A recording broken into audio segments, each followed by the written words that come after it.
so fun just dancing in the forest. Yo, this was the best two girls that could have showed up. I love Montenegro. But pop-ups just for that specific amount of time. I tried to build sustainable routines that made people feel good. Oh my gosh, this is so amazing. I'm feeling so much stronger coming out of the co-living. Welcome to Where She Builds, the podcast where two globetrotting solopreneurs share the real journey of building a life and business on the move. I'm Shandy, an online personal trainer helping people feel strong anywhere in the world. And I'm Anna, creator of Your Travel Friend Anna, a global community and go-to resource for those wanting to live a fulfilling and culturally curious life. Thanks for being here. Let's dive into this week's episode. Welcome back, everyone, to the Where She Builds podcast. I am Anna, your travel friend Anna, joined always. Finally, we're back. We took a little break by Coach Shandy. Hello, Shandy. How are you? Hello, Anna. I'm good. I feel like I haven't seen you in such a long time. It's only been 2 weeks, but I know it's a hot minute. It feels like so long. It's good. It's good. I am joining you from Tirana, Albania, actually. What? I don't think you knew that. I didn't know that. What the heck are you doing there? We have to keep some things for the pod. Yeah. What the heck are you doing there? It's like, okay, so I made a rule for myself that I had every destination in this travel had to be 1 week. So this is, you have to take a bus here to get to my next destination. So I was like, okay, I'm going to spend a week here and I'm going to get an apartment and just really try and find workflow after the co-living and a very socially busy October. And so that is why I'm here. I can't say it's the best place to relax. It's a crazy city. Yeah, it is. Is this the first time that you've been there? Or have you been there before? In 2023 for one night, like a hostel 1 night layover. And I do remember it being like so overstimulating. But I'm making the best of it. And there's so many little cute coffee shops. And I'm really honestly staying home a lot. So I can't give the best tourist review. No, it's a very, like you said, very busy city, but it's nice that you're trying to find the flow again, because I can also understand, we'll talk about it later, of course, too, but with your co-living that you had a lot of social, in Dutch they call it prikkels, like a lot of things happening, you know? Yeah. And then you had a whole month of that. Yeah. And then I can see now that you probably want some time to just calm down, take a moment for yourself, also take in everything that you just accomplished. Yeah. Crazy. Whatever that prickles, is that what it is? Yeah, prickles. Yeah. I can't think of the English word for it, but like a lot of stimulation. Yes. Would that be the right translation? But also I think prickles is cute because it's like, I was getting poked in so many different directions. That's what I'm thinking of. Yeah, exactly. And later in this episode, we're going to talk about, we're going to recap the whole co-living. Shandy's going to ask me some questions. I'm going to interview you again. Everyone's like, how did it go? And I've been getting messages and I'm like, just wait for the pod episode. You can listen to it all. And if you have any questions, we can answer them there. So we will at today's episode if you fast forward a little bit ahead. But we didn't have a episode of Chitty Chat and episode last week because we took a break. And I just wanted to mention that we talk a lot about this freedom, being entrepreneurs and having flexibility. And I just want to applaud us that we, as I wrote in maybe a social media post, cue work-life balance. We took a break because we needed one. Yes. Well, and I think it's also important with doing this podcast. I think we both came into it wanting it to be fun and wanting it to be something that lifts us up and keeps us excited about things. And I think we saw it from each other that last week we were getting a bit tired and everything. So we just took a week break. But now we're back. We're back, baby. And we're doing good. I was hoping you were going to say, we're back, baby. We're back, but baby. we acknowledged that I just didn't have the best space to record when I was at the co-living, and you were in Rome and you were coming back, and I was like, can we shove it in that one day you have to work, Shandy? And then I was like, how about we just skip a week? And you were like, yeah, that'd be nice. I almost cried when you said that. I was like, yes, please. I could see the relief in your face. And I am really proud of us for just, taking that break. And it's like nothing mattered or nothing happened. So we're fine and we're back. So yeah. Well, I think it's also important to make it, we want this to be for the long run, right? Like we don't want it to go really well and then we burn out and we can't do this for years to come. Like, I think years. We're dedicated. I don't know why. It made me think I've been listening to an old episode from Diary of CEO about dating. They had like some Okay. dating psychologist on, and he was talking about that when the pandemic happened, married couples had issues because they were like, I said I do at the altar, but I didn't say I do and have lunch with you every day. So as long as we don't have to have lunch with each other every day, maybe it's an I do for years, you know? Maybe. Anyway, I don't know why that came I into love my that. head. Classic me, classic me. Okay, so how was Rome? You visited your parents there on a stopover. Yeah. What's your Yeah. opinion of the city these days? Honestly, I love it. Like I've been there 3 times now, and every time for me it's very magical in different ways because of course coming from a sport background, Rome is the place to be. Like we went to the Piazza Navona, I think it's called, and that was like the piazza where sport was literally born, like where they were racing and everything. So when I'm walking there, I'm like, this is so cool. It's the history of sport. And then you go to all these different places of course, all the ruins, and you go to the Colosseum, and it's just it makes you feel so small in the grand scheme of things. And then it also like relating it back to business when you're going around in these places and you just think like how different life was for people back then 2,000 years ago, and how sometimes you get very caught up in your work things and you think like, oh, my life is so stressful and I can't deal with this. And it's like, well, I could have also been fighting in an arena. So actually, I think I'm fine. My husband could have been getting trampled over in the in the Colosseum. Exactly. So there's worse things, and I don't know. There's something magical about Rome that I love it so much, and I would go back all the time. But I do have to say this time it was stupid busy, and I wasn't expecting it to be in October, but we found out while we were there that there was a jubileum that's like happening this year. It happens every 25 years, and they open What like is that? yeah, they open 4 different crypts around the city.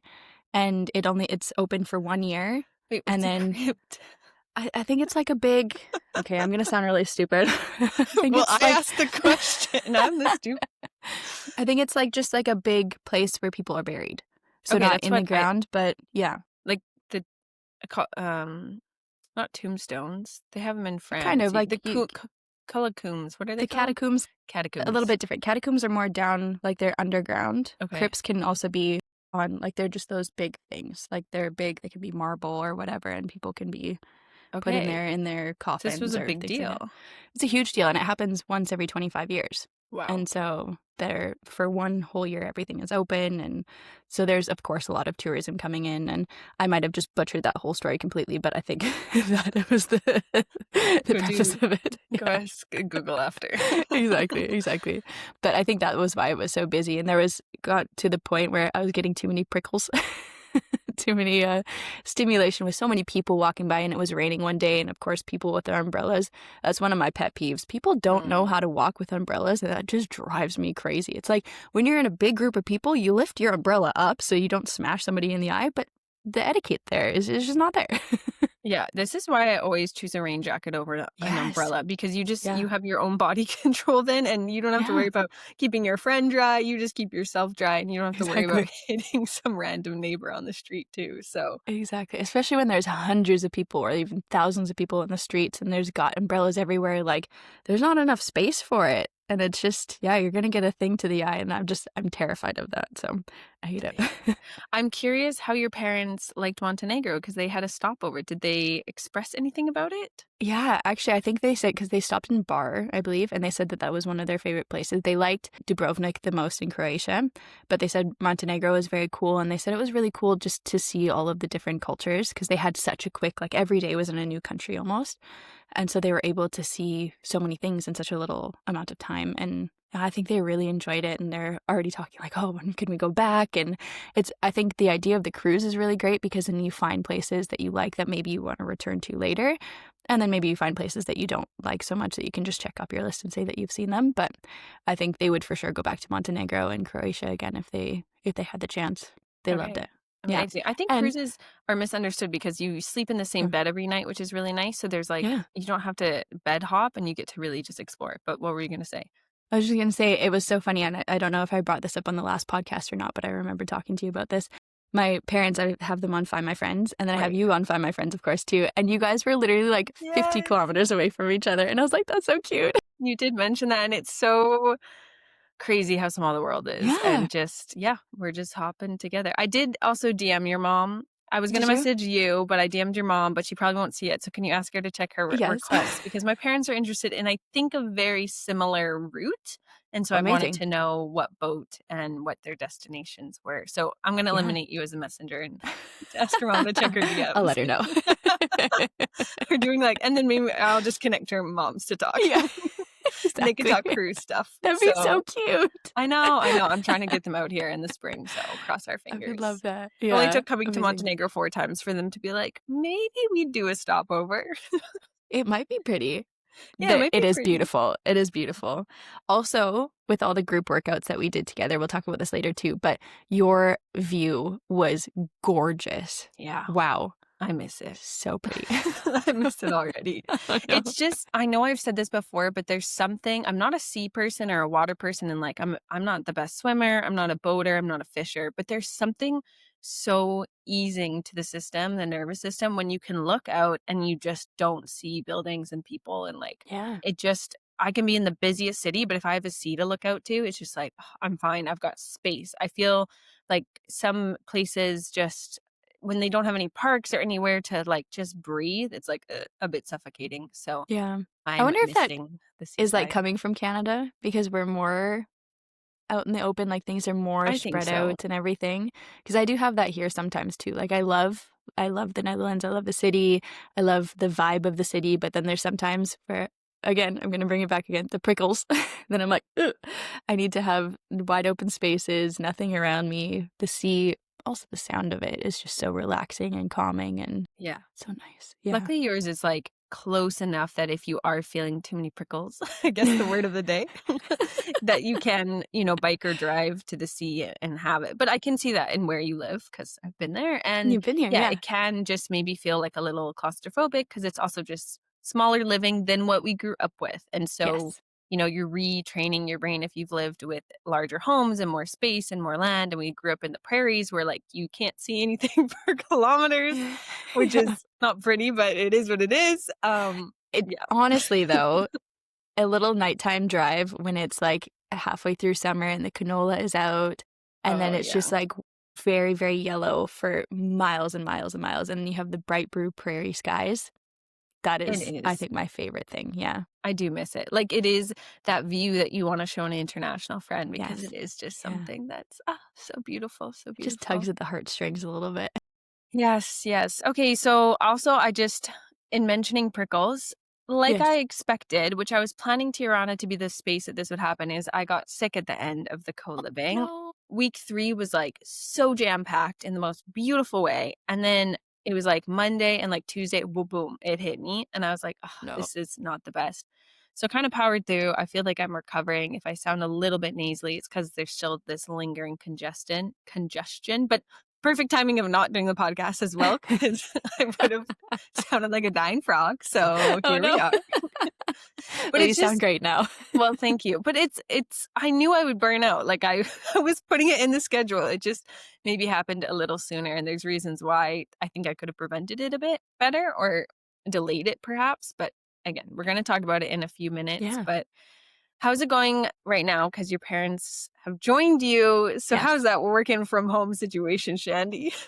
It's good. I'm obviously not the most productive that I have ever been when I have people here. And with you, it was different because you were working here and both my parents are not working here. So it's also trying to balance getting the work done that needs to be done on a daily basis, meeting client check-ins, onboarding new clients and different things like that. But then also trying to take some time to show them around. And I did take them to that rooftop terrace that we couldn't get up to last time. And they very much enjoyed it. So that was very nice too. But yeah, it's just finding that balance. And I have to keep reminding myself that I'm a little bit stressed. Sometimes I'm a very high stress person. So when things happen and I can't get things done right away that I am thinking about, then I feel this almost anxiety in my chest that I need to get it done and I need to work on. And that's the only thing I can think about.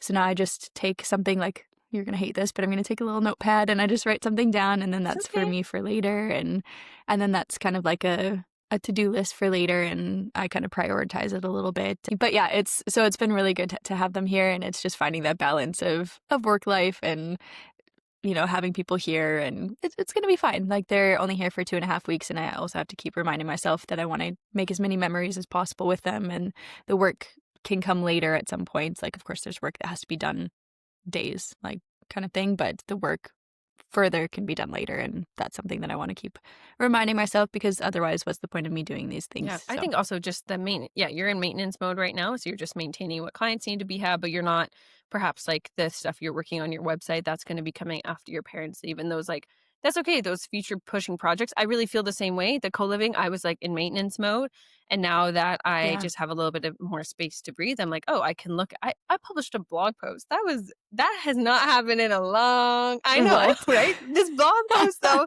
I draft wrote on my plane ride actually to Amsterdam, like in September. Really? Because on the plane you don't have internet, so you're just like blah blah blah. Well, you can get internet now. It's crazy what you can do, but I just like wrote out this idea I had, and then so I finally put it together, and I was like, wow, I can do so much when I don't have distractions, and like I'm re-energized to work on my laptop. So I get it. And also just remind yourself too, if you worked, let's joke, Starbucks 9 to 5, you would be out of the house and they would have to self-entertain. So it's just hard when you're in the same presence with them. I remember you saying that on a podcast earlier, and I actually had Anna's voice in my head being like, if you worked out of the house, you would still be gone and they would have to like entertain themselves. And I was like, yeah, you're right. I think I'm sure you've done it enough times with them, either coming into Canada or them coming over to Europe, but just it's the communication of time. So it's saying like, hey, until 4 p.m. you need to like self-entertain, feed yourself lunch. At 4 o'clock, that's when I will promise to you that I will be present, whatever that means, whether going to do an activity or just like down and chitty chatting. But until then, it's like, it also creates a good pressure point for you. You're like, hey, I only got till 4 p.m. to like do whatever I need to do. So yeah. You gotta get crap done. Yeah. And you've also had, I love it. And you've had 2 more influx of clients, Shandy, since the last time we chatted. One is a corporate client, which is pretty cool.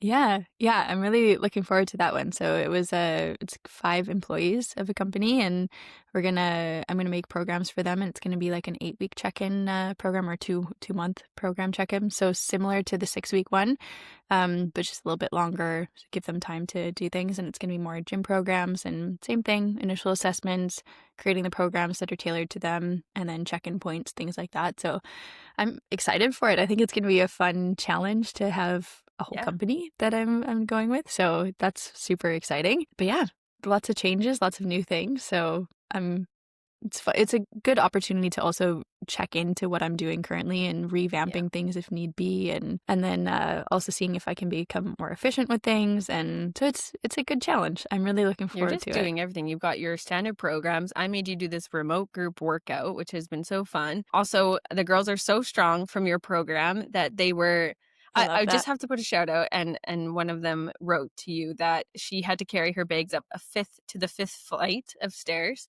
and she was like, it wasn't hard. Like, I'm stronger. And also, this is too much information, but classic Anna, I had to go to the bathroom while traveling. I was at a bus station, and I had my big backpack on. It's one of those Asian style toilets, which is just a hole in the ground, so you got to squat. And I had my backpack on, and it was fine. I'm strong. Like, I can do, So thanks to Coach Shandy, it wasn't like going to the bathroom with your backpack on isn't an issue anymore. You can squat all of that. Squat, you just like, it's not hard anymore. You think you're going to fall over, and you're like, nah, I got this. So that's my verbal testimony. I don't think I'm going to put that one in writing though. I would love to have that on my website if you want to put that. Don't worry about. I can now do a squatty potty. Yeah, that's a good way to rate it. Squat without issues. It's so nice to see you again, Shandy, and to reconnect on the podcast here. And also, folks, I decided that we were going to be on LinkedIn. I was inspired to make sure that we are showcasing that we have this podcast to a lot of our nomadic and work colleagues. And even one person commented, he's like, that's where Anna's YouTube channel went, is she's doing a podcast now. So someone paid attention. So yeah. Oh, I love that. Okay. So if you're on LinkedIn, connect with us. It's just where she builds podcasts. And you can also connect with Shandy and I individually there, if that's your social media channel of choice. But let's get into recapping the co-living and answering all of your questions. We'll talk to you next week. I'm so excited.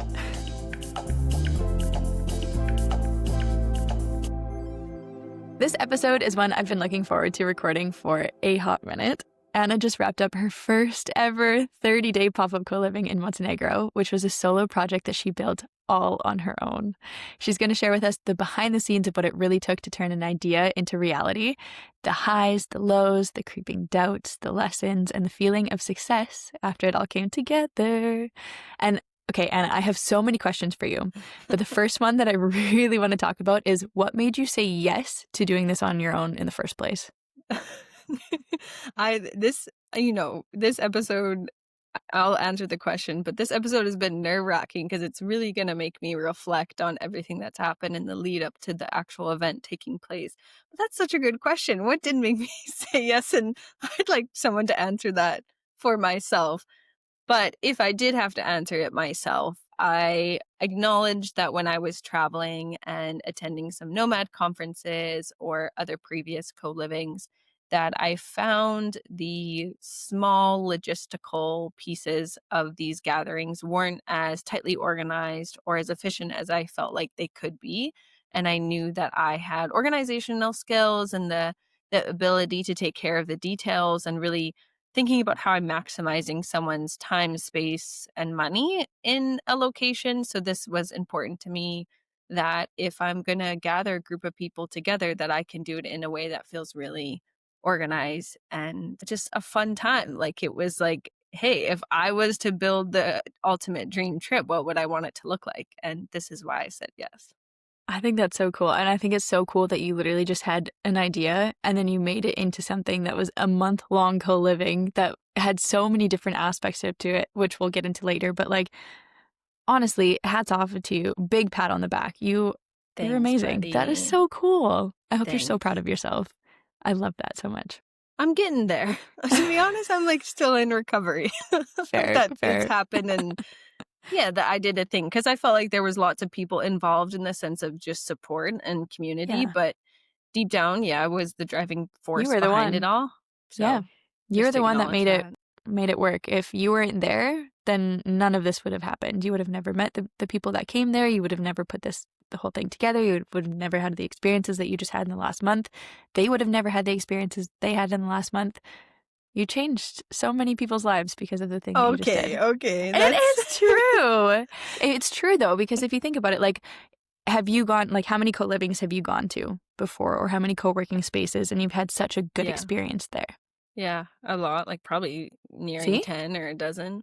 And those co-living or those co-working spaces, at some point you meet people that you would have never met before, and that changes the trajectory of where you go for the next couple months or the next things, or that changes the way that you think about things. So yeah, maybe it's a little bit like, blah, blah, blah, but you changed people's lives when you did this. So I think you're amazing. Thanks, Shandy. You're welcome. I'm going to have to just be humble and like, just absorb everything that I already know because you're my hype woman. Yeah. So as we reflect on this last month. I think it's so cool. But okay, so was there a moment when you were doing this all that you thought, okay, I'm really doing this, like this is actually happening? Yeah, so the planning for this co-living started in May, so about 6 months before. That's when I really was like, okay, am I gonna pursue this idea over the summer to push it forward? And I have to say, every hour, every week, every day, there was definitely this imposter syndrome was sneaking in so much. I think because I was doing this alone, I didn't have that consistent colleague or coworker or partner on this project to bounce ideas back and forth. And I think what was really difficult is I would have people express interest and then kind of ghost me, or they would say for a certain reason that they couldn't attend. And then I was like, I don't know. I had one co-liver that was like really gung-ho to come, and then she almost dropped out because I was honest with her that at that time it was only her that was coming. So I can remember being in June in Calgary or June on Vancouver Island and being like, I don't know, this idea is crazy. And then at July, it was like so up and down, but the one co-liver committed to coming. I said, look, we both can just go and commit to the month. And she's like, okay, I'm in. I said, okay, I'm in. I'm going. So July, I committed to being in Montenegro for the month. And then August was like, okay, I'm going. So let's just see what we can make happen. And that's when the second co-liver joined. And September hit And I was trying, or like end of August, I thought, gosh, I got to get over to Europe because this thing is happening. So September was like, wait, that thing I've been talking about and planning about and posting so much about and building material about is actually happening. So all the time, to answer your question, it was, OMG, I am really doing this. And this is like my project and I'm pursuing it. So I love yeah. that. I love that.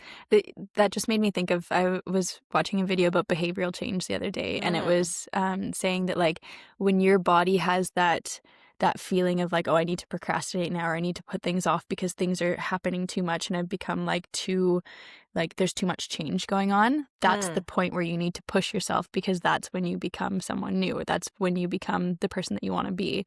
And that change, you're always going to feel resistance to, excuse me, because you're not going to, or your body doesn't naturally like change. It always wants to stay in a homeostasis. It only like an equilibrium, so to say. So that resistance that you feel is totally real, but that's where you make the biggest change. And that's when you become the person that you want to become.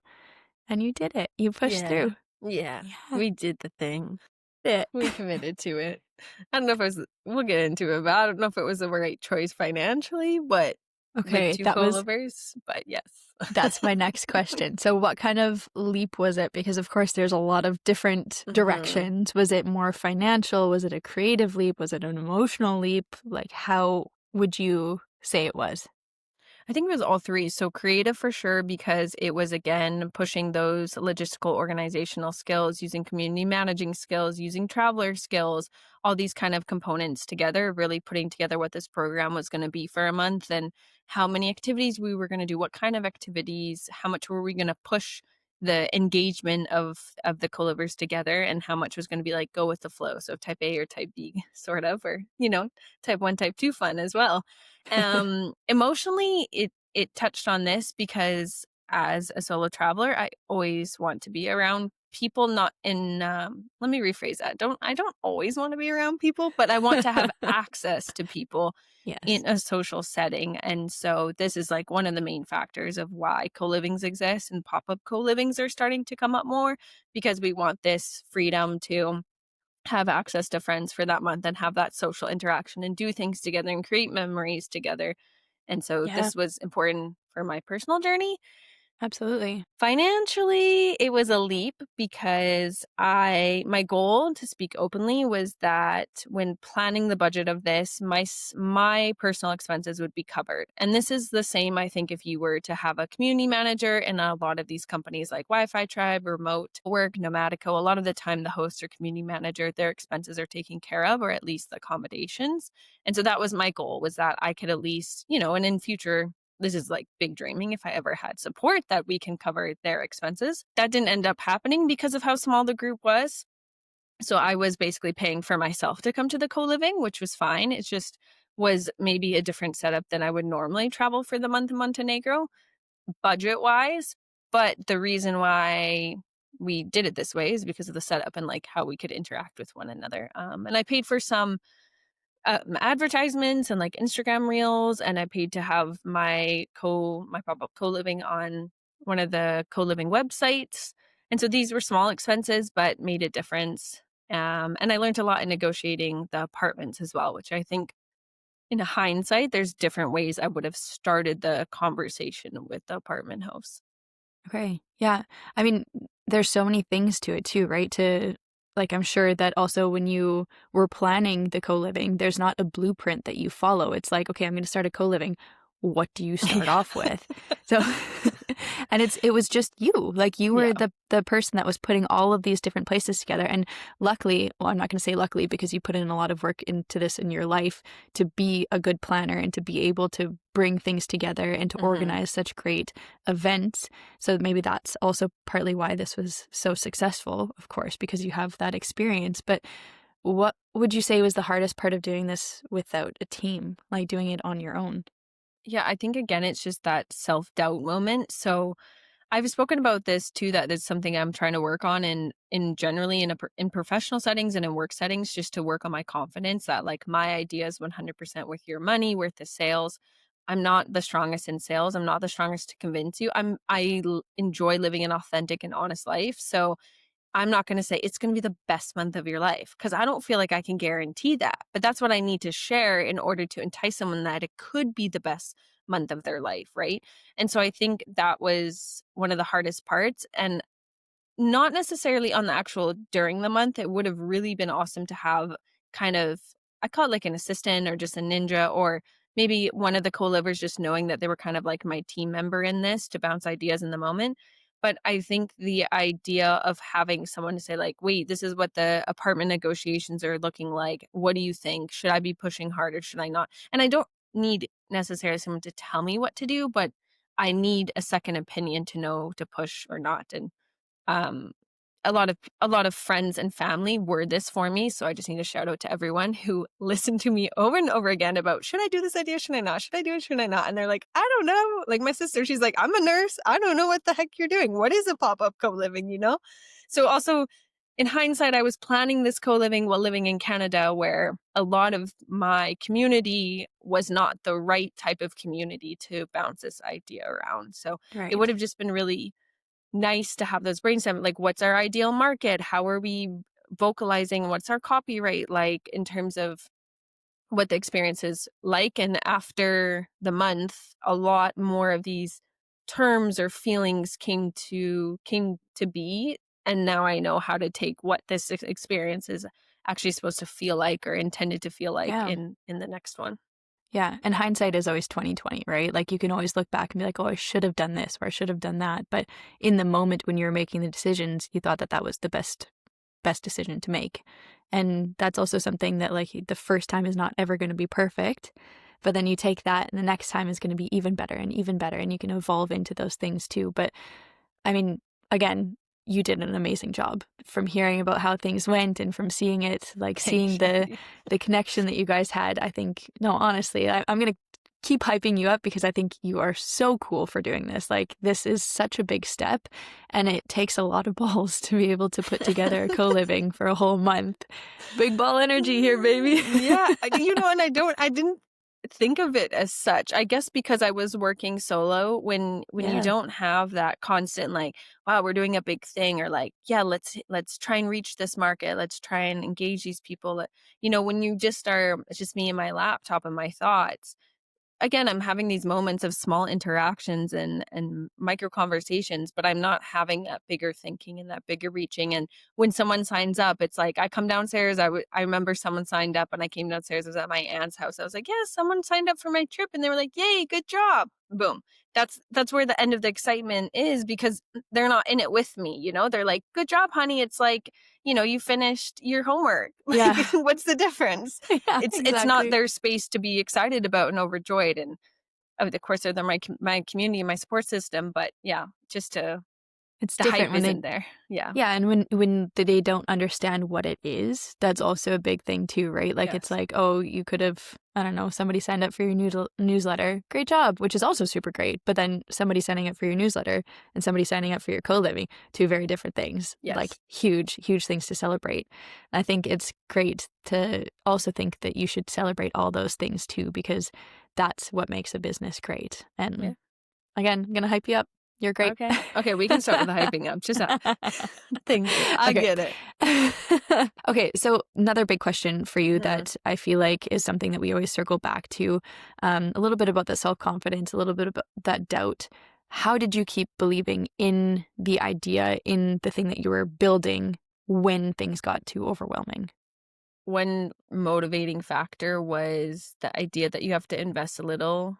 You have to spend a little to make a little. That's more in marketing. But I felt I have an online presence and community, but I knew that this was a bold choice. You know, I've never done one before. People didn't, you know, some folks in the online sphere really recognize me as a certain type of traveler and solo traveler. But then some folks who have met me in person in co-living or hostel settings, like have seen these skill sets in me. So I think trying to just commit that, okay, I know how to do it. I just have to get people there. So I have to really push my marketing skills. I will just shout out one of my co-livers, the fact that she committed so early on with just her and I chose to make the conversation very transparent. I said, look, you're the only co-liver signed up right now. We have two choices. Like, you can still stay in this, but I understand if you need to make alternative travel plans, or you and I can commit to going and we're just going to be two friends that happen to be in the same place and do activities together.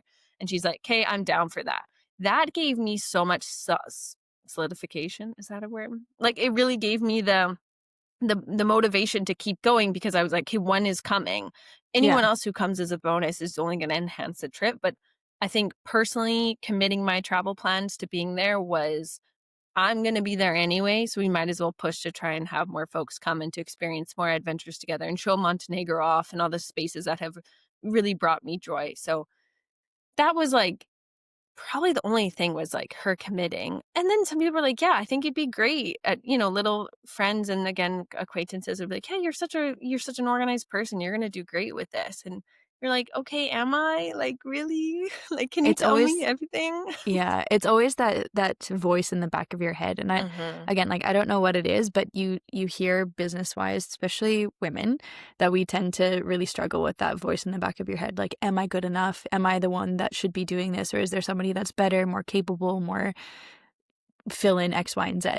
But you still pushed through it and you did it. And was there anything that surprised you about what it actually took to make it happen? Like, was there something that you were like, oh, I didn't know that this would happen?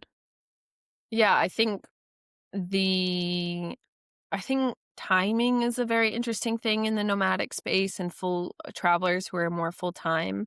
While we were at the co-living, like week 2, I had 3 people comment on old Facebook posts and DM me saying, I'd like to come.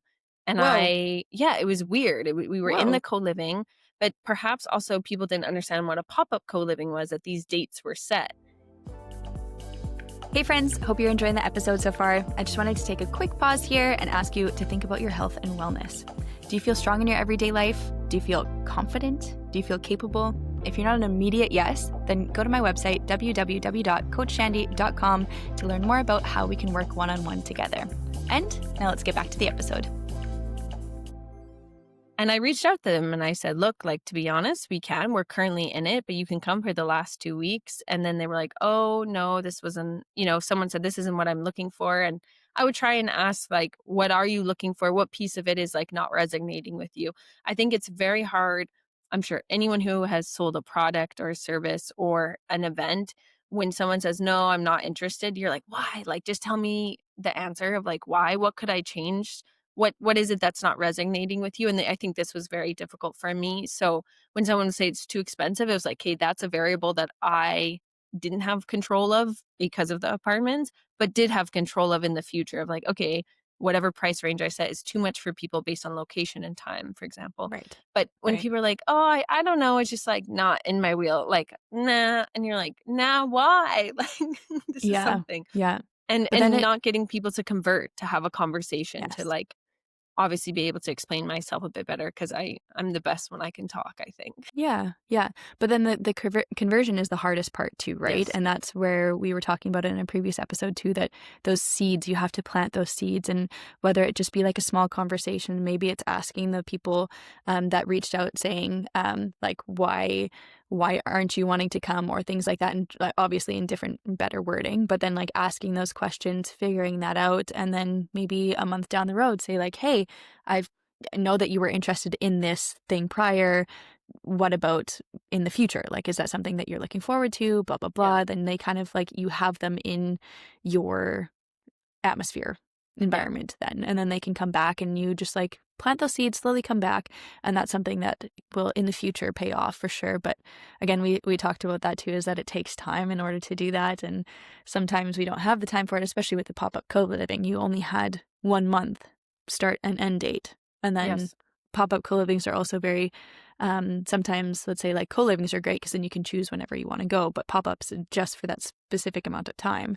So then that's also something that you have to make sure, like you said, make agendas align, all that kind of stuff. So, I yeah. think you're someone who understands what a pop-up co-living is. So if anyone's listening, a pop-up co-living, what's different than a normal co-living is, a normal co-living is a stationary building similar to a hostel. I call it adult hostel. Usually they are only private rooms.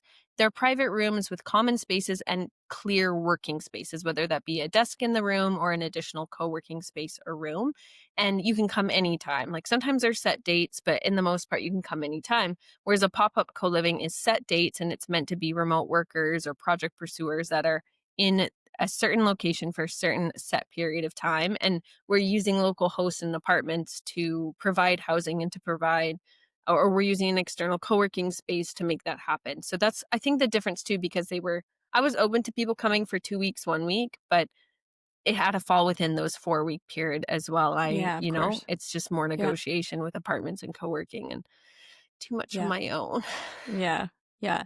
And okay, with that being said, because of course, when you're doing the pop-up co-living and you had the people that were with you, how were you able to designate or manage being both the host and also being somebody part of the co-living, like being a worker, being somebody like equal with them? How did you manage that? This is hard. Yeah. This is hard for me because I like to get really personal with folks. I like to have deep conversations. And if I'm trying to get to know you as the quote unquote host, I find it almost a friendship conversation. And if I don't reciprocate, then it's just like I get to know so much about you and I keep so much of my life private. In Right. hindsight as well, so in this scenario, there was a co-liver who wanted to have a more affordable trip, really wanted to come, but had a certain budget and wanted to share a space with someone. And there wasn't an additional co-liver to share a space. So I said, I'm happy to share a space with you. It doesn't bother me. A+ roommate. She's going to listen to this. Great. And I just want to reemphasize the best roommate I could have had in this situation. And also with what I'm about to say, it makes me reflect that like, anyone else could have been like the worst scenario, but we shared a 1-bedroom apartment. So we didn't have our own bedrooms. And it was a tight space. Like it was a space where like you had to say, excuse me, to get past to open your side of the cupboard.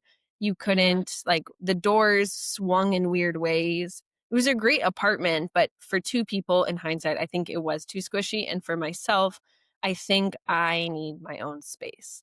Not out of like bouginess, like I need my own space, but a room that I can lock and just decompress and just Yeah. breathe for a moment, can plan co-living things without like talking. I also have this bad habit I'm noticing, or less, I'm an inside thoughts outside person if someone's near me. So I Okay. just like blab what I'm thinking. And then it's like they're always there. And so they probably would wish that they had their own private room too, Oh, no. And I also say this because it was hard as Yeah. roommate and establishing a friendship where I was like, oh, I don't know if we should do A or B. Like, should we rent a car 2 days or 3 days? And this person's supposed to be my guest, but they're also my Right. roommate and could be a listening ear, but maybe I shouldn't have had them as a listening ear. So in hindsight, if I ever do any future co-living, and I should have known better that I need a private space so then I can separate showing up as host, showing up as friend, showing up as fellow remote worker, showing up as should I need to ever like be an authority or like, say Yeah. if something's happening wrong, I can Yeah. like leave a room and re-exit as a different position. So Yeah. it 'Cause was you're wearing difficult. so many different hats. Yeah. Yeah, you're wearing so many hats. I think overall it ended up being completely fine because of who the co-livers were, and we just had this really nice kumbaya relationship. But anyone else, it could have It could been have. crossing boundaries or like misunderstandings. Yeah. Right. Right. So another lesson learned, but Yes. yeah, great. Get your own room. Okay, so I know that we've talked about when we're traveling a lot, sometimes it's hard to find that rhythm to get into things and start working again. So what helped you find your rhythm once guests arrived to the co-living? Oh, this also was difficult. So in my head, my priority was the co-living for this month. So how things shifted for me was like co-living, client work, podcast, any other content creation, or anything with your travel friend Anna. I mean, the co-living was part of your travel friend Anna, but Right. I've literally got my hands like on screen. It changed in priority for me because the co-living was only happening so many dates and it Right. was right in front of me. And if we needed to pay rent, that is what I needed to do. If I needed to organize a wine tasting on Friday, like it was Wednesday, it's happening Friday, I had to go and do it. This is how I think it was different. So, and then client work is majority of my income still. So this had to be the highest priority. And then other things were just like less. It was difficult at times. Like I would go to the co-working space to kind of hide out a little bit and like try and just crank out some client work.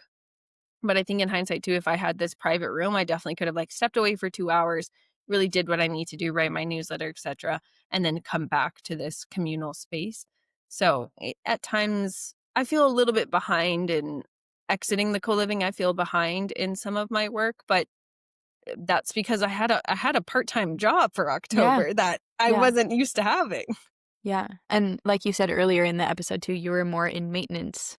Yeah. Or, let's say than as we than said creating, then in our Chitty Chat, you're in maintenance mode with your parents visiting, and for myself, I was in maintenance mode because I had co-livers visiting and had to make sure that the host of the apartments and everyone else was taken care of. Yeah, and your priorities shift at that point. And now that you're on your own again, then the priorities shift again, and then you can go into a different mode going forward. But yeah, no, I definitely understand.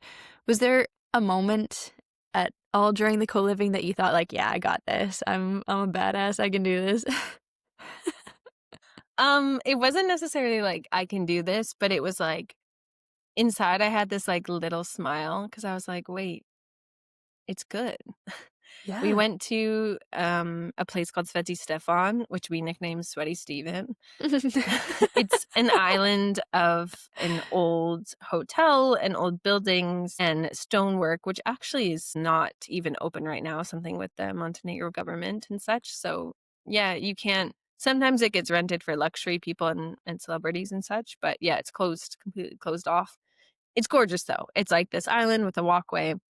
And the girls were like, I love Montenegro. And they were like, this is so beautiful. Like, oh my gosh, this is so amazing. And like, I don't want to tell my friends about it, but oh, it's so nice. I do want to tell them. And I have had that same feeling. That is why that's why I chose Montenegro. Oh, I was like, it's working. And I, I just was like, wow, okay. The feelings I wanted people to have, they're having. And I didn't cry, but it was that like, just that warm and fuzzy sensation. Yeah, that you're satisfied with what you did and you feel the success and you're like, yeah, this is why I did all of those hours of hard work. They're paid off for that moment. Yeah, and just the little like, oh, that was so fun. Like, we get back in the car and like, wow, that was so tasty, or oh, it was so beautiful, the sunset, or this was so fun. And also hearing things like, oh, yeah, I had a really productive work day. These were really important to me. Using you as our trainer, I'm feeling so much stronger coming out of the co-living. Like this is unrelated necessarily to Montenegro, but it was like I tried to build sustainable routines that made people feel good. And it's like I could go running, So these little things where people exited with memories and joy more than when they arrived, that's a sensation and a satisfaction for me. Changing people's lives. That just sounds like so no, but it is though. bold. It is. Yeah. It's bold. It's bold. I'm enhancing. Maybe we can say enhancing people's lives. There we go. Because I don't think I'm changing. I never want to change someone. I want to just enhance them and make them experience and learn and divulge into something new. Yeah. Yeah. No, I love that. Okay, let's shift a little bit into more about the guests and the experience, let's say. So how did people find out about your co-living to start off with? Because I know that there was a lot of different ideas going around about how to, how do you say that? Like how to reach out to people or things like that. So what was the best way that people found out about you? So also just to help folks understand, there was 2 co-livers who joined me. And I've had some people be like, how many people join you? Oh, only 2. Yo, this was the best 2 girls that could have showed up. We had the best time. And I trace Amigas 100%. If one man joined, would have been a completely different trip. Like it ended up being perfect. So amazing. I think it was a different experience than, let's say, 6 to 8 people. It was a very intimate experience. Again, it was like definitely more tighter things. It was easier to control because there was only 3 of us. It's just a different experience than having a larger group where you kind of have those micro groups start. That being said, they both found me on Instagram. Okay. Both had interest in coming to the Balkans, clearly, and around this time. So both of them booked early enough that they planned other travel around the dates of the co-living. So I think 2 things was that they wanted to explore the Balkans. They both saw videos of me in the mountain and said, yep, I'm in. I booked calls with them, which they both said weren't really necessary for them. Like they were already convinced. However, I am so glad that I did book calls with them because I've met other nomads and I'm like, oh my gosh, if this individual or this personality came to the co-living, it would have been a tight. You need to vibe. Yeah. Yeah, it would have been a hard month.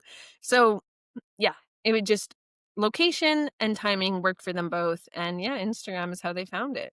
Amazing. Yeah. That's so cool. Such a great way for that social media can bring people together like that, and So actually crazy. in person too. And we That's just so like great. met in Montenegro. So it was, I'm Canadian. We had one from the UK and then we had one from the US.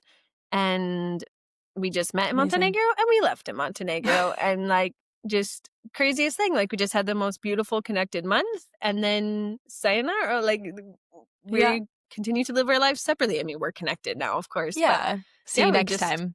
Who knows hello, where? goodbye. But yeah. We do have plans to meet again, actually, already. Oh, which you might I love want to be it. in on, Shandy. Yeah. Please. No, that's amazing. Okay, so you kind of already touched base about this, but what kind of energy did the group bring? Was it more like fun? Was it like very focused on work? What was the energy like? Weekdays were the laptop, strength training, and sunshine emoji. Weekends were the salsa dancing, wine, coffee emoji. Okay, I love it. So like weekdays were very wholesome routine. We would exchange who was cooking dinner, which kind of just naturally happened, especially with three of us. So one person would cook dinner on the weekdays each night, or we'd have leftovers for like kind of the fourth night. Tuesday, Thursdays, we had workouts with you. Wednesdays, I was running, so was one of the other girls. The other gal would like do walks in the morning, and then we all kind of started working just after lunch or just before lunch, sometimes going to the separate co-working space at the Montenegro Tower, sometimes just staying at home, weather dependent, energy dependent. And then weekends, we rented a car, which is important in Montenegro to see the rest. You can just see so much more. A fantastic car company called Bar Rent-A-Car in Bar Montenegro. If you need, A+, love them. I'm glad that worked out as well. Yeah, that was also stressful, guys. Yeah. Like, I've only rented one car in 3.5 years of travel outside of this, and I had to drive manual. And let's just say, I feel like the most badass driver now after that month. And I bet you are too. Yeah, I had to do a few emergency brake, standard driving situations. Oh my gosh. So yeah, weekends were like fun, flirty, having some drinks, dancing if we could, depending where we were and what we were doing. Yeah. We all loved coffee, which I didn't realize how much like enjoying wine or beverages and enjoying coffee together made a difference. And like, oh, I'd love to just like grab a coffee right now. And we all were like, yeah, me too. And we'd love to just sit and people watch and like converse and have a coffee. Yeah. So yeah, the weekend was jam-packed. Saturday and Sunday were full activities of exploring. We went to Budva, Tivat, Sveti Stefan, Kotor. Whoa. Where else did we go? Oh, we went to some random festival, dancing celebration festival alongside Skadar Lake. I don't even know where it is. I'd have to look at the map. We did a Skadar Lake boat tour. We went to Ulcin. We spent some time in Bar. So yeah, we were just hopping and bopping around. Very full weekends. So by Monday we were tired, but just had to go back into the remote work rhythm. Yeah. Amazing. And was there a moment during the co-living that you were like, yeah, check, this was it, like this worked? That festival was pretty sweet. Yeah. I do have to give credit that our apartment host found out about it and was like, you should go. And I was like, I can't take any credit for this. And then I thought, I can take credit for this. If I didn't choose those apartment hosts, build an established relationship before them, obviously pay them properly and create that business relationship as well, he wouldn't have cared as much to make sure that we had this local experience. So we just showed up in the middle of a forest and ended up, dancing, and there was drinks and there was food, and it was just quite that community tourism. This is a new word that's come into my sphere, which I think is beautiful. It was like, when you want that local experience, this was the biggest check mark for us to have the local experience, because we were very much so the only foreigners. Really? Yes. Oh, that's awesome. To the point of at the beginning, we thought, should we leave? But then this beautiful Croatian woman came over and said, I think you're tourists. Would you like to join us at our table? Because I had my Birkenstock clogs on. And turns out her partner is American. So there was one other foreigner. And they were just yeah, so welcoming, and I it was love that. so fun just dancing in the forest. That's such a nice way to connect with people and to also get a feel for the local culture and the community. We had The a very music. similar, yeah, we had a very similar experience when we were traveling around Greece with the van. Mm. And we just happened to pull up to Meteora, which is like they have a whole bunch of different, not churches, but different places on top of the rocks.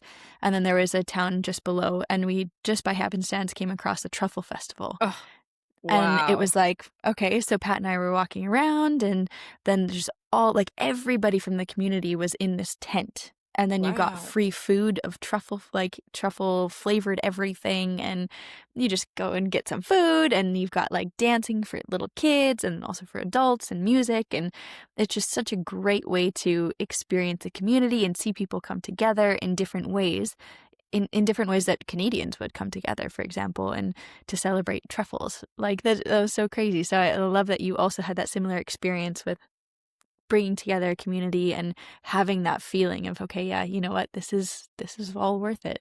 Yeah, and I think there's some Yeah. we talked about the girls and I talked as well when entering an event like this and this truffle festival, you may have felt the same thing when it's free and it's just open to the community and you're not a local resident and part of the local economy, like how can you make sure it's circular and give back?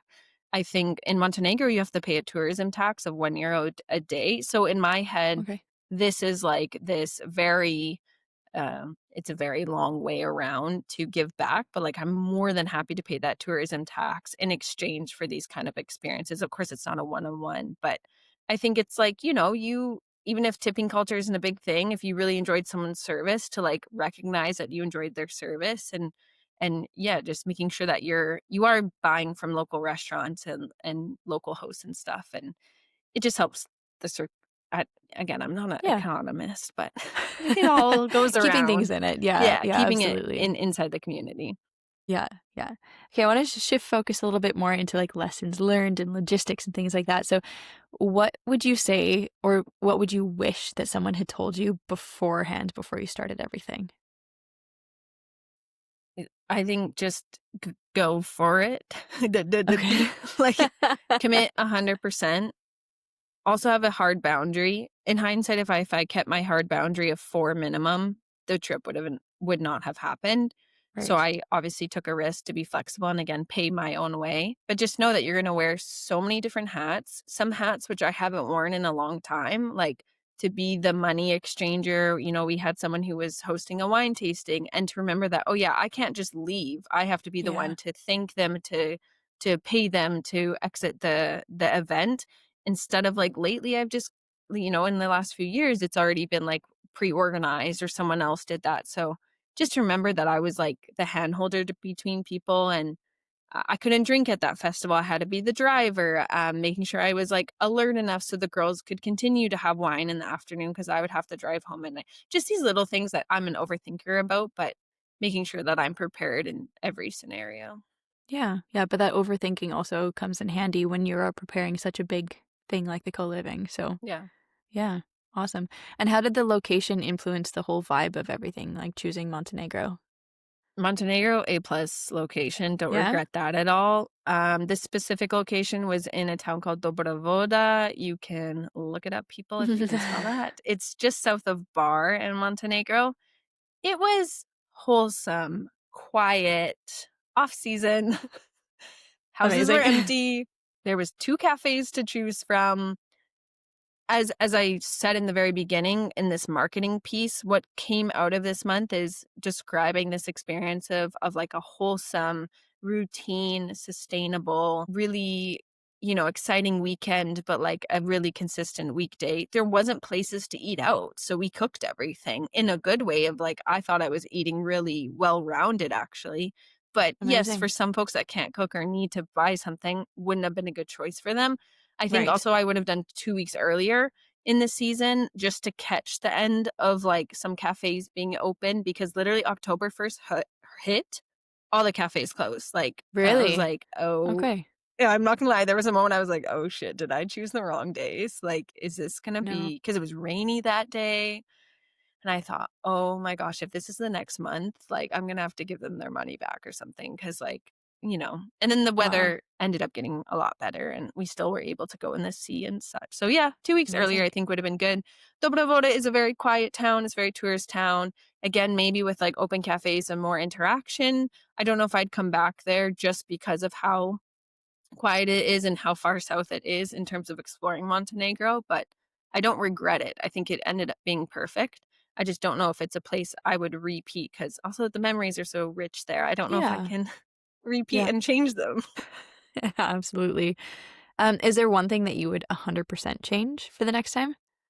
I would love to do it with someone. So if Okay. anyone's listening, I don't need you to be an active partner in this. Like I can be the face of it. I can be the one who's signing every Facebook post. But if someone's interested in helping support, I need like a macro, like the bigger thinker, the who is our target audience? What's the 6-month goal? How are we planning this out? What's the whole atmosphere we're trying to create? Because I can take care of all those details, like in how to execute that, but I would love to make it happen. So that's one thing I would love to change. It might not happen, so I might just still go solo, but that's one thing I would love just to have that like sidekick in this project. Yeah. Yeah, absolutely. What did this experience teach you about yourself? That I can do it. Yay! Love it. Yay! Yeah, just again, like I it when I reflect and I think this was just an idea and then it happened, it doesn't connect. I'm still having some like disconnect in my brain of like that idea and that thing I was working towards was what I just lived. So it may take some time for me to put those two together, but I can do it. And, if someone also has a space that they want, they have a space, but they just don't know how to execute that plan. I have those skills and yeah, Yeah, I did the thing. Whoop, you whoop. did it. You did it. So did the whole experience change the way that you see your work or community or things like that? Yes, because these two co-livers weren't a part of my community or Yeah, my existence. We don't have mutual friends. It wasn't like, oh, Shandy met them traveling and now they've come here. It's just possible to build community out of nothing.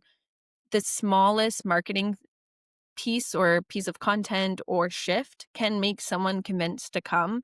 These two women, it didn't take a lot to convince them, but it was something triggered in them. And so I think it was learning that keep pushing marketing out because you just don't know what's going to be that emotional trigger or that financial trigger or that location trigger in someone. And so, yeah, you can really build community out of nothing, and to walk away with such rich friendships as well now is quite a beautiful thing because a month ago they were yeah. strangers. So just Yeah. crazy. But it's also amazing to think like as a nomad traveling around a lot, sometimes you feel like you're missing a community. And that was what happened with Pat and I a lot. Like I remember having that feeling in Thailand when we were there for a month. And it was just like, oh, I wish, because we were at co-working spaces, but I just wished to be part of a community. And that Yeah. was partly why we settled down in the Netherlands too, was because I missed having that connection. So for you building something like this and being able to create and nurture a relationship with people for a whole month that then can carry on for potentially the rest of your lives, I think that's also really special because then you know the experiences that they're living and that they're also nomads. So then they are traveling around, they have those experiences, you have similar experiences, you can bond so deeply in those things. And I think that's such a special bond that you can carry for the rest of your life. So I think that's really cool too that you built that and you put it all together. Yeah. It's Yeah. it's like warm and fuzzy again. It's just like Yeah. it's just like, oh, that's cute. I love it. Okay, Anna, big question. Ooh. Next steps. Ooh. What do you think? Would you do it again? I'm toying with the idea. Yeah? Just so people know, I would really love to do a pop-up co-living in Canada. I have a city in mind. I have, the location. I know where. I am a bit nervous with Canada being the working hours it is, that a lot of folks, a lot of other remote workers, depending where they're from, have to get visas to come to Canada. Even Right. just like UK, I know they have to, it's a simple, cheap entry visa. Um, I'm a little bit like, oh, do I want to go through that again? Because to speak really openly, all the marketing hours I put into and all the pre-promotion did not earn me an income. And I'm saying this really bluntly because I just need to speak on like what efforts went into this. And of course I tracked all the hours. So I will be adding those up because I think it was a lot. Yeah. All the Yeah. time negotiating with the apartment, with the co-working, trying to put activities together, planning that out, ordering the hoodies. The girlies got hoodies as well. You know, like all those little things didn't lead to me even getting a free trip because it was a small group, and didn't lead to me earning an income. So Right. it's a bold decision I have to make, that again, that could be repeating because it is a new project and it's a new investment. And am I financially able to do that? And am I energetically able to do that with the risk that it could be the same scenario? So Right. I really want to, like in my heart, I'm like, "Ugh, I want to do it again, but I just don't know. I don't know. We'll circle Comment back to it below. later. Yeah. Comment below if you are interested in coming to Canada for a month. I think there's a beautiful 3-month journey actually there, where like you explore one area. It's gonna be in Western Canada. You explore one area. We go to the co-living. You can, lock down, focus, get what you need to get done working wise, and then kind of explore a different area a little bit more west afterwards. I'm not giving locations because like it's my idea, people. I don't want them to steal it. So if you're interested, you got to reach out to me, because then I know you're interested. You can maybe partner together. Yeah. It is on my website as well. So you can go to yourtravelfriendanna.com, and I have a wait list started for the idea. Amazing. I love it so much. Yes. Amazing. Awesome. Well, again, I'm so proud of you, Anna. I hope you're so proud of yourself. And I just take the leap, guys. Anybody that's listening, just do it. Yeah, You never know what's going to come out of it. And you could do something amazing like this. And there's so many learning opportunities and so many opportunities for growth and just becoming a better version of you for doing that. So again, hats off to Anna. Great job. I can't wait for the next one. Thank you for being such a listening ear. Shandy was such a listening ear through this. Definitely, I almost cried. I was crying one time during the co-living, and I just needed a friend. And again, that support. So thank you for being that when I needed it. And always, for sure, again, as I just said, it's not all about the financial benefits from it. Like, I have the most rich month of memories with 2 people I can call friends now that really outweigh the financial thing. I can move on and find another job, and but like, you can't repeat what you live. So I think it is worth it, and to just go for it. Big ball energy, baby. There we go. Perfect thing to end on. Big ball energy. Thanks everyone for listening. This is our podcast. We have new episodes every Tuesday. We're the Where She Builds podcast, available on YouTube, Spotify, or wherever else you listen or watch podcasts. I'm Anna at Your Travel Friend Anna. And also the Co-Living has a page. It's YTF Coliving, as in Your Travel Friend Coliving. And you can follow Shandy at Coach Shandy. And we will see you next week for a new episode. Thanks for listening. Ciao for now. Bye-bye.